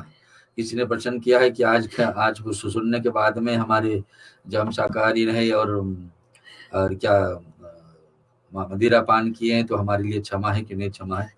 तो जितनी देरी आप टाइप कर रहे थे उतनी देरी तो नहीं ध्यान था आपका यहाँ पर। जैसे भी ये भगवान जो बताएं सो मैं आपके बीच में दोहरा दिया। मैं भगवान का इंटरप्रिटेशन को दूसरे रूप से नहीं समझा सकता हूँ, जैसे लिखा था उसको जैसे अपने अनुभव में आया हम आपको समझा दिए।